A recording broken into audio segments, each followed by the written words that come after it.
অস্ত্রটা ব্যবহার করে তাদের ব্র্যান্ডের ক্ষেত্রে বেশিরভাগ মানুষ ভাবে যে আমি যখন বিভিন্ন ব্র্যান্ডের সাথে কাজ করি টপ 1% ব্র্যান্ডরা একটা কাজ করে। যদি ভুল মানুষ আমাদের পছন্দ করে আমরা উইক হয়ে যাব, আমরা দুর্বল হয়ে যাব। একটা ব্র্যান্ড বলে যে আমরা সবার জন্য ভালো প্রোডাক্ট বানাই। মানুষ এমন ব্র্যান্ডকে বিশ্বাস করে যারা নিজের জায়গা জানে। আপনি যখন চিন্তা করতেছেন যে ভাই আমার একটা বিজনেস আছে।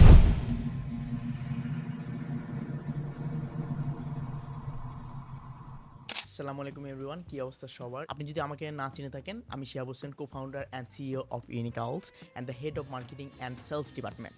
অ্যান্ড আমি ৩০০-র বেশি solopreneurs, creators and small to large বিজনেসকে হেল্প করেছি আমার 7 ইয়ার্স মার্কেটিং এবং সেলস স্ট্র্যাটেজি দিয়ে।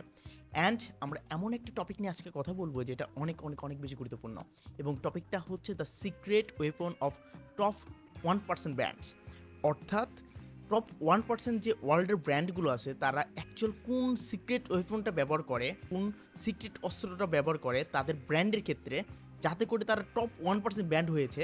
এই জিনিসগুলো নিয়ে আমরা কথা বলবো, এবং আমরা কিভাবে আমাদের ব্র্যান্ডকে টপ 1% ব্র্যান্ডে পরিণত করতে পারি in Bangladesh and world wide.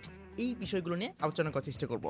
Okay, let's dive into the video. একটা অদ্ভুত প্রশ্ন করি, কিছু ব্র্যান্ড আছে দাম অনেক বেশি, অফার কম, তবুও মানুষ পাগলের মতো অ্যাকচুয়ালি কিনে। বাট কেন? আবার কিছু ব্র্যান্ড আছে যারা অ্যাকচুয়ালি দাম কম, ডিসকাউন্ট বেশি, তবুও তেমন কেউ একটা গুরুত্ব দেয় না। অ্যাকচুয়ালি এটা কেন?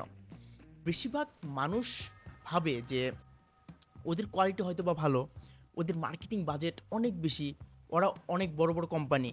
অ্যাকচুয়ালি এটা কি সত্যি? কথাটা কি অ্যাকচুয়ালি সত্যি?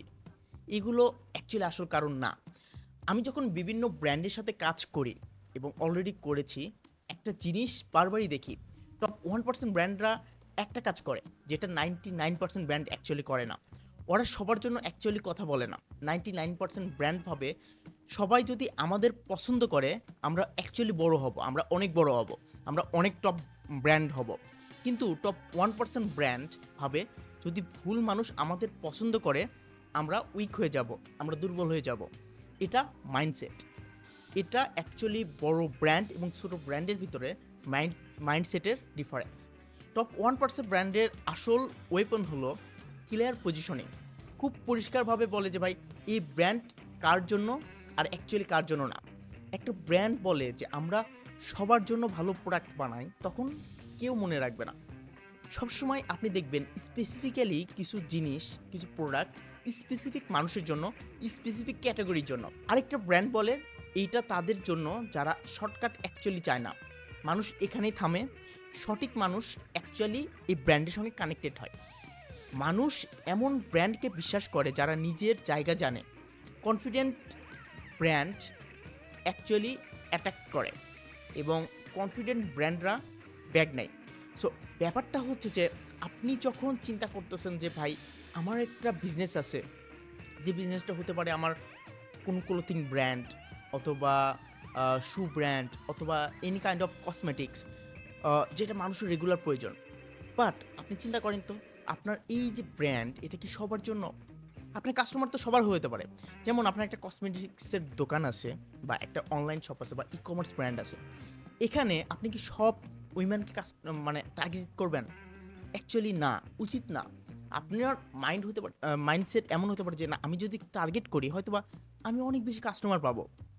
কিন্তু আপনার হয়তোবা একসময় আপনি যেটা ব্র্যান্ড হতে পারতেন, স্পেসিফিক কিছু কাস্টমারকে টার্গেট করে, স্পেসিফিক ক্যাটাগরির পার্সনকে টার্গেট করে, আপনি কিন্তু সেটা এখন হচ্ছেন না, কারণ আপনি সবাইকে অলরেডি টার্গেট করে ফেলেছেন। আপনি দেখেন, আরও কিন্তু সবার জন্য না।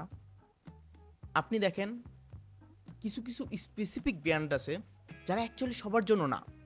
সেই ব্র্যান্ডগুলো অ্যাকচুয়ালি নির্দিষ্ট কিছু ক্যাটাগরি মানুষের জন্য, যারা শুধু ওই ব্র্যান্ডের প্রোডাক্টগুলো কনজিউম করে, যার কারণে তারা একসময় ব্র্যান্ডে পরিণত হয়েছে। সো আপনিও যদি সেমভাবে একটা জিনিস করেন, টপ 1% ব্র্যান্ডে পরিণত হতে চান, আপনাকেও সেমভাবে কাজ করতে হবে। টপ 1% ব্র্যান্ড অ্যাকচুয়ালি ডিসকাউন্ট দিয়ে বিক্রি করে না। আপনারা দেখবেন তাদের ডিসকাউন্টটা খুব খুব কম, তাদের প্রোডাক্টের প্রাইজিংটা অনেক হাই, তাদের পজিশনিংটা অনেক স্ট্রং। ওরা ক্লিয়ারিটি দিয়ে বিক্রি করে actually.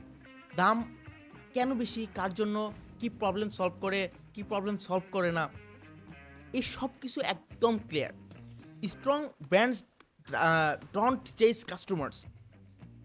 Customers chase strong brands.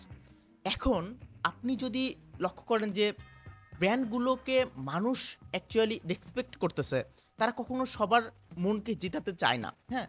তারা শুধু সঠিক মানুষের মন জেতাতে চায়। Specific person. টপ 1% ব্র্যান্ড হওয়া মানে কিন্তু অ্যাকচুয়ালি বড় হওয়া না।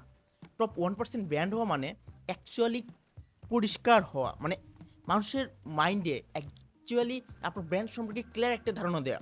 আপনি কাদের জন্য? আপনি অ্যাকচুয়ালি তাদের জন্য কি করেন? আপনি যদি আজ একটা জিনিস ঠিক করেন, সবাইকে মেসেজ দিয়ে আপনি কিন্তু ইমপ্রেস করতে পারবেন না। সো টপ 1% ব্র্যান্ড সবাইকে ইমপ্রেস করার চেষ্টা করে না। ঠিক মানুষকে রিপেল করে।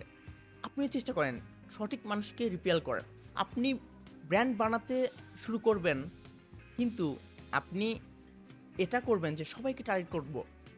অ্যাকচুয়ালি এটা পসিবল না। যারা ওয়ার্ল্ডের টপ 1% ব্র্যান্ড আছে, তারা দেখবেন যে একটা স্পেসিফিক ক্যাটাগরির পার্সনকে টার্গেট করে। আপনার এমনটা মনে হতে পারে হয়তোবা আমি অনেকগুলা মানুষকে বা আমি সবাইকে টার্গেট করলে আমি হয়তোবা বেশি কাস্টমার পাবো। আমি বেশি মানুষকে টার্গেট করে আমি অ্যাড রান করতেছি, আমি বেশি মানুষকে টার্গেট করে আমি আমার প্রোডাক্ট সেল করার চেষ্টা করতেছি। বাট অ্যাকচুয়ালি আপনি দেখবেন, আপনি যদি অ্যাকচুয়াল একটা ব্র্যান্ড হতে চান, তখন দেখবেন তাদের ডিসকাউন্টটা খুব কম। আপনি দেখা গেছে যে সবাইকে টার্গেট করে যখন সেল করতে চাচ্ছেন, আপনার সেলস খুব কম হবে। কারণ আপনি ডিসকাউন্ট দিতে চাচ্ছেন না। যখনই আপনি ডিসকাউন্ট দিবেন, একটা টপ ব্র্যান্ডে পরিণত হওয়ার চেষ্টা করবেন, তখন দেখবেন যে মানুষ আপনাকে ট্রাস্ট করতেছে। ডিসকাউন্ট না দিলেও আপনার কথা শুনতেছে।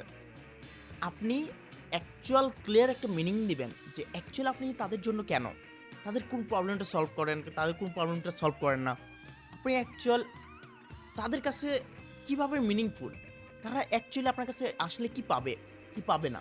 এই জিনিসগুলো যদি তাদেরকে বুঝাতে পারেন স্টোরি টেলিংয়ের থ্রুতে, যেমনটা টপ 1% ব্র্যান্ডসগুলো করে, সেইমভাবে আপনি আপনার ব্র্যান্ডসকে উপরে তুলতে পারবেন। চেষ্টা করেন আপনার ব্র্যান্ডকে স্পেসিফিক করা। আপনার প্রোডাক্ট হয়তো বা সবার জন্য হতে পারে, বাট আপনি আপনার প্রোডাক্টের কোয়ালিটি এবং ক্যাটাগরিটা এমনভাবে সিলেক্ট করেন যাতে করে আপনি টপ 1% ব্র্যান্ডে পরিণত হতে পারেন। আপনি মনে রাখবেন যে আপনার ব্র্যান্ডের প্রোডাক্ট যদি কোয়ালিটিফুল না হয়ে যদি কোয়ান্টিটির দিকে ফোকাস করে, আপনি টপ 1% ব্র্যান্ড হতে পারবেন না কখনোই।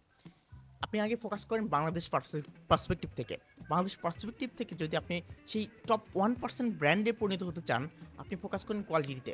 দেখবেন আপনি একসময় না একসময় টপ 1% ব্র্যান্ডে পরিণত হতে পারতেছেন। এবং আপনাকে অবশ্যই মার্কেটিংয়ের দিকে ফোকাস করতে হবে, সেলসের দিকে ফোকাস করতে হবে। আপনি কীভাবে মার্কেটিং করতেছেন, কীভাবে স্টোরি টেলিং করতেছেন, কীভাবে আপনি সেলস জেনারেট করতেছেন, আপনি কীভাবে আপনার টিমের জন্য সিস্টেম দাঁড় করিয়েছেন, এই সব কিছু ম্যাটার করে। ফোকাস করেন সিস্টেমের দিকে, ফোকাস করেন স্টোরি টেলিংয়ের দিকে, ফোকাস করেন আপনার ক্লিয়ারিটির দিকে। দেখবেন আপনি আপনার ব্র্যান্ডকে টপ 1% ব্র্যান্ড পরিণত করতে পারতেছেন। আপনি কমেন্টে দেওয়া লিঙ্ক থেকে আমার সঙ্গে ওয়ান কনসালটেশন কল বুক করতে পারেন। আমি যেটাকে গ্রোথ কল বলি, সেটা টোটালি 1 আওয়ার ফর ফ্রি। আমি চেষ্টা করবো আপনার ব্র্যান্ডের জন্য এমনভাবে একটা সিক্রেট এবং টপ নচ রোডম্যাপ ক্রিয়েট করতে, প্রাইভেট রোডম্যাপ, যেটা শুধুমাত্র আপনার ব্র্যান্ডের জন্য কাজ করে। আল্লাহ তাআলা আপনার বিজনেসে বরকত দান করুন। ততক্ষণ ভালো থাকবেন। আল্লাহ হাফেজ।